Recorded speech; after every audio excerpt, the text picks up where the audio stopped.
I mean, Mr. Prime Minister, with apologies to Prime Minister Erdogan. 1 minute. 1 minute. 1 minute. Well, you know. 1 minute. 1 minute. Okay. 1 minute. But I'm going to hold you to the 1 minute, please.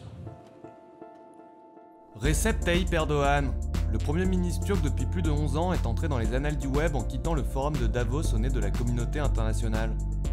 Une minute virale qui a fait d'Erdogan une star du net. Autoritaire, intransigeant, cette image correspond bien à la personnalité du petit père des Ottomans. C'est la première empreinte que l'on trouve en ligne et la première impression des internautes.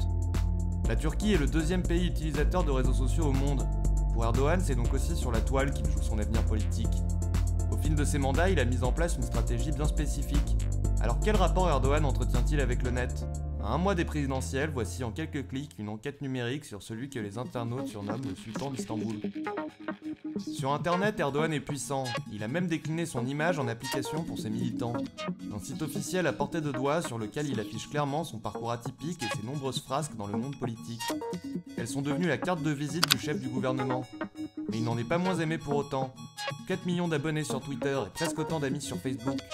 Une nouvelle forme de communication bien rodée dont il maîtrise la portée. Et parmi les centaines de photos et de vidéos mises en ligne, on retrouve ce spot TV. Interdit sur les écrans turcs pour avoir repris l'hymne national, le Premier ministre s'est tourné vers les réseaux sociaux pour le diffuser. Olsun artık dökülen kanlarımın hepsi helal. Ebediyen sana yok, ırkıma yok izmihlal. Hakkıdır hür yaşamış bayrağımın hürriyet. Hakkıdır hakka tapan milletimin istiklal. Mais Erdogan a plusieurs facettes. Quand on cherche un peu plus loin, on s'aperçoit que la figure paternelle rassurante laisse peu de place à la contestation grandissante. Il y a un an, la sauvegarde du parc de Gezi au centre d'Istanbul a pris une ampleur sans précédent. L'utilisation massive des réseaux par les manifestants a érigé, comme pour le printemps arabe, le smartphone en arme incontournable du militant 2.0. Face à la violente répression du gouvernement, les tensions se sont cristallisées sur Erdogan et son clan.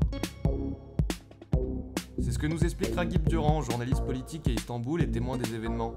Alors on peut dire que Gezi c'est un peu le début de la fin du Premier ministre Recep Tayyip Erdogan. Ces gens-là, donc entre 15 ans et 25 ans, n'avaient connu comme pouvoir politique que Erdogan lors des 10 dernières années. Donc Erdogan c'était un peu le symbole du pouvoir pour eux.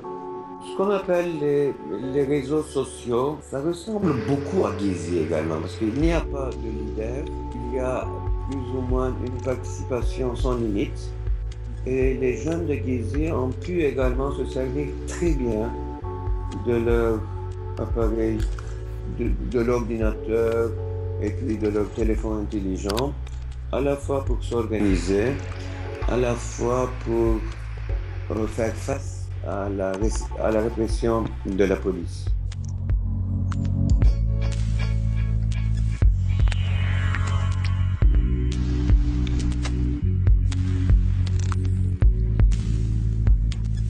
Erdogan a gagné la bataille de la rue, mais il a oublié la contestation qui est née sur le net. Sur les réseaux, une mystérieuse bande audio émerge et pour la première fois, le Premier ministre est directement mis en cause dans un scandale de blanchiment d'argent. Le bouton partagé de YouTube est devenu une arme qui menace le gouvernement. Are you home, son? Yes, Father. This morning, they made an operation. They are searching the houses of 18 people under a big corruption operation thing. You take everything that you have in the house out, okay? Did you fully dissolve it? We have not completely dissolved it yet, Daddy. Let me explain. We still have 30 million euros that we couldn't yet dissolve.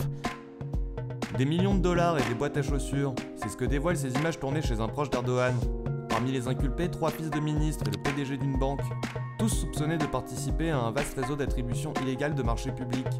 À l'ère de la fibre optique, tout se propage en quelques clics. La toile se tisse et Erdogan panique.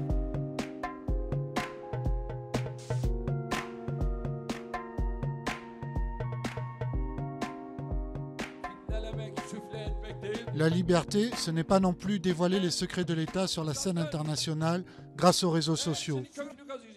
On va supprimer Twitter. Je me moque de ce que pourra dire la communauté internationale.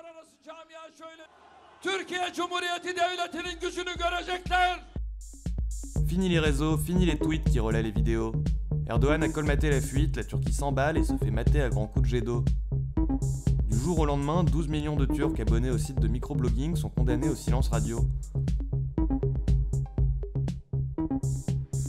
Pour essayer d'empêcher la divulgation de toutes les critiques, plutôt que de répondre à des critiques, d'une façon d'ailleurs illégale, il a ordonné la fermeture, je crois, d'abord de Twitter, après de YouTube.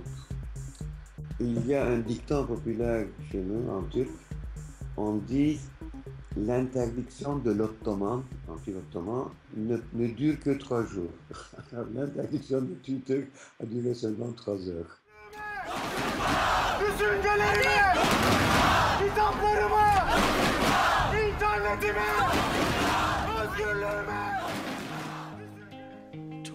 Un an après Gezi, les Turcs sont donc à nouveau dans la rue. Dans les quartiers comme sur la toile, la défense s'organise et désormais c'est le pays entier qui est en crise. Il n'aura fallu que 3 heures pour que des milliers de citoyens s'improvisent à cœur. Certains érigent des barricades, d'autres des réseaux privés, mais tous se battent pour défendre la même idée. Internet, le 8e continent, doit être accessible partout et tout le temps. Aujourd'hui, la liberté consiste aussi à pouvoir vivre connecté. En interdisant Twitter puis YouTube, Erdogan a ravivé cette réalité que peu de gouvernements peuvent appréhender. Pour la première fois en l'espace d'1 an, le régime parlementaire est malmené, et l'opposition née à Gezi retrouve le souffle qu'Erdogan voulait étouffer.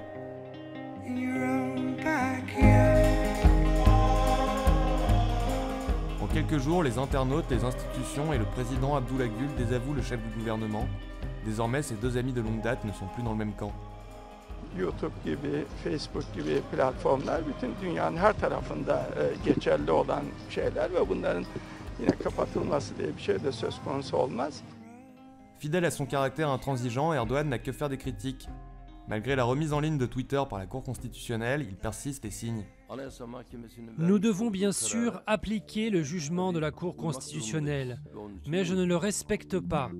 Si l'on considère nos valeurs, je ne trouve pas ça correct. Car pendant que nous protégeons cette entreprise américaine, nous mettons de côté nos valeurs nationales et morales.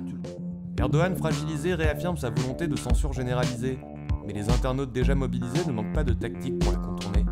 C'est ce que nous explique Phil Howard, qui dirige un centre d'activisme digital à l'université de Washington. One of the outcomes of the big censorship move within Turkey is that people have taught themselves a lot of these tricks. There are many people now who didn't know what a VPN was and didn't know how to work around, but because censorship is so much part of the news now, especially young people are taking a little bit more effort to learn about how to protect themselves. Well, simply the idea of a VPN is that your computer calls to another computer that's not in the censored network. So the strategy we've seen now in Turkey and especially also in Russia is that rather than just censoring, the state will spend money on having real people tweet. Yeah, they'll get lots of young people from high school, they send them to summer camp, and they make them good social media bloggers for the government. Dernier clic, dernier scandale. L'explosion de la mine de Soma qui a coûté la vie à 301 personnes provoque l'indignation générale. En déplacement dans la ville, le chef du gouvernement se fait conspuer pour la première fois par son électorat. Désormais, ce n'est plus sa politique, mais bien sa personnalité qui est au cœur du débat. Dépassé par les événements, son chef de cabinet s'en prend même aux manifestants. Ce coup de pied se transforme en claque pour le chef du gouvernement. De Cannes à Ankara, des millions de hashtags court-circuitent la popularité du Premier ministre et le web devient témoin de la vraie nature d'Erdogan et de son clan. Plus de firewall pour le leader turc. En essayant de censurer les réseaux sociaux, Recep Tayyip Erdogan est entré dans le cercle très fermé des bourreaux du net, aux côtés de la Chine, de l'Iran ou de la Corée du Nord, et sort plus vulnérable que jamais de cet affrontement numérique. Cette sortie de route relance les élections présidentielles de cet été, qui se tiendront pour la première fois au suffrage universel direct. Après 10 ans de croissance économique et une Turquie devenue incontournable sur la scène internationale, Erdogan s'est tiré une balle dans le pied. Désormais, quoi qu'il fasse, c'est le bad buzz assuré. Un excès d'orgueil qui risque peut-être de regretter.